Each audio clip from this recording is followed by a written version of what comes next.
I said that I wasn't going to start collecting sneakers, but my foray into the Air Jordan 1 has led me to something very special. At least I think that it's very special. I see it as very special. It's highly uh, people want this. It was a highly anticipated release.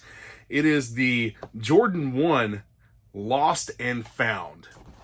Nike has incorporated a lot of detail into these sneakers, even the packaging, which is very special. They've even printed shelfware on the lid. The whole theme behind, and the rest of the box as well, as you can see there on the corners.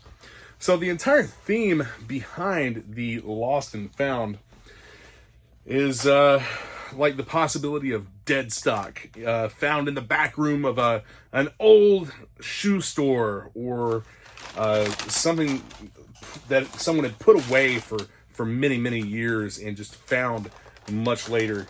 You have old Nike sale ads printed onto the parchment paper that the shoes are packed in. And we go ahead and open this up. I love these shoes. I would wear these every day. The colorway is awesome. They look really cool. But I'm probably not going to wear them, at least not until I decide 100% for sure whether or not I am keeping them in my possession. If I do make that decision to keep these, then yes, I will wear them. If not, I'll try and find something very similar to them to wear. But I really dig the Jordan 1. Check that out. That is just a spectacular representation of a vintage sneaker. You have the sail color on the outsole here. It looks like it's old and a little yellowed. Same thing with the leather. They did a little bit of coloring and a little bit of distressing here to the toe box, the side body pieces of the sneaker. You can kind of see that crinkle finish. It's almost like they're already creased.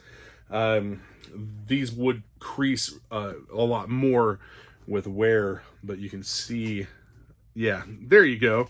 That's a good shot of that. But the red leather, I mean, I love the smell of glue and, you know, that new shoe smell. It smells like an old shoe store. I'm almost 40 years old, and I remember going into small mom and pop shoe stores when I was a kid to buy shoes. We had one here in town, as a matter of fact, that everyone went to, and there was a particular smell whenever you walked into that shoe store. The tongue even has some synthesized discoloration, a little bit of fading or red to that. I think that's actually from the foam that's inside. Yeah, the foam inside is kind of an orange color, so it shows through a little bit on the tongue. The tongue's not real stiff. It's actually pretty soft. Let's see. Yeah, this is all it's an all leather upper. I don't think there's any synthetic materials out here, but they even did a crackle type distressed finish on the it's not the cuff. I can't remember what this piece is called up here, but it's the part that cups around the ankle. But it looks cracked and faded and just all around distressed. There's a good shot of it with light reflecting. Yeah, check that out.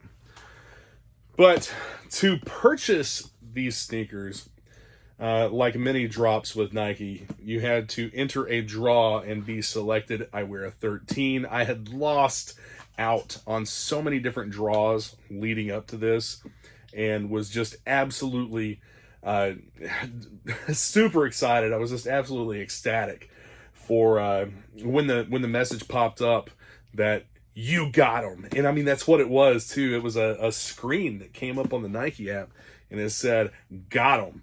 And it was behind an image of these sneakers. But I mean, these are iconic. Just a couple more details on the construction of this sneaker. You have the black wings right here, the screen printed and embossed. You feel that, and it's all a raised section. There you go. There's a good shot with light reflecting off of it. You can see the embossment there.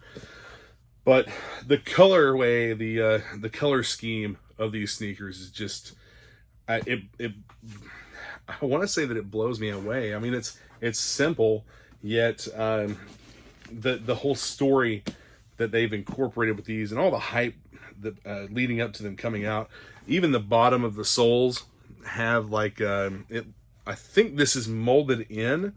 I haven't been able to rub any of this off, but it's almost like you would find a powder on the sole of some older sneakers. You can see there the white discoloration. I'm not sure if that's supposed to be discoloration or like a powder put onto the bottoms of the soles. I'm going to set these aside and show you a couple of other things. I have not yet dug into the box to see what all was included.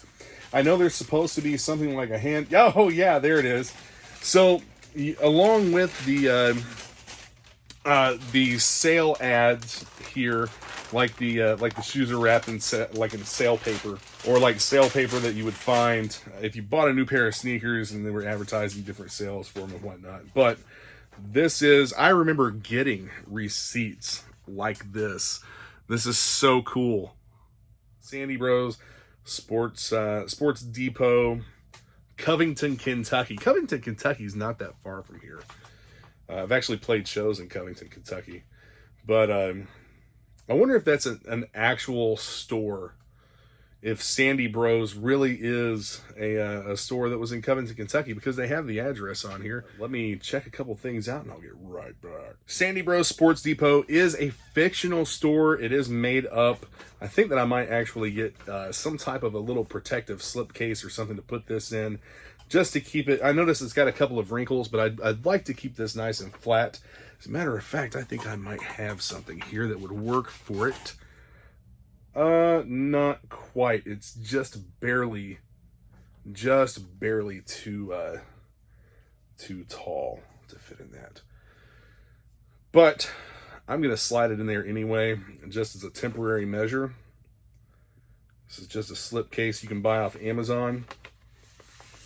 And there we go. A little bit of protection for it. Not as protected as what I would like for it to be.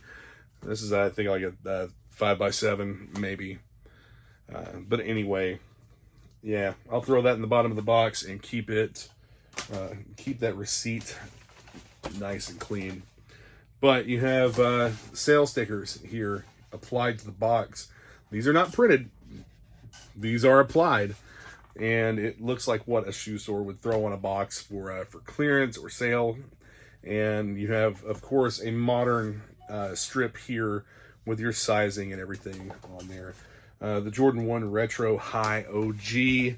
Looking around the box, it's really just a new box with Distressing printed on it.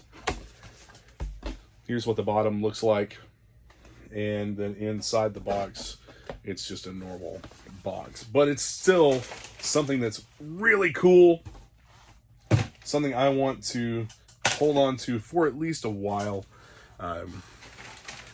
You know, maybe I am becoming a collector. So, but yeah, the whole idea behind these was just something that had set and aged in the box. The discoloration of the sole, the discoloration of the tongue, which would change to like a peach color with age.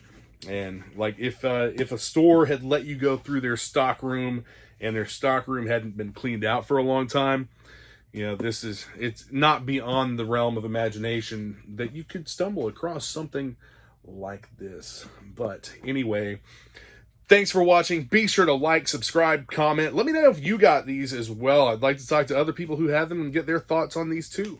Check out the description for links to all kinds of stuff, Amazon links and whatnot. I'll see if I can get a link up to where you can buy these. I'm sure that these are actually going to be quite a bit higher than retail. I've seen them going anywhere from between $400 and $600 in the secondary market. Again, I'm not selling. I'm holding on to these for at least a while until I can decide whether or not I'm actually going to wear them. If I can find a colorway similar to these, then I may let these go. But for now, I'm going to hold on to them. Anyway, thank you all for watching, and I'll be back soon with some toy videos and more sneaker videos.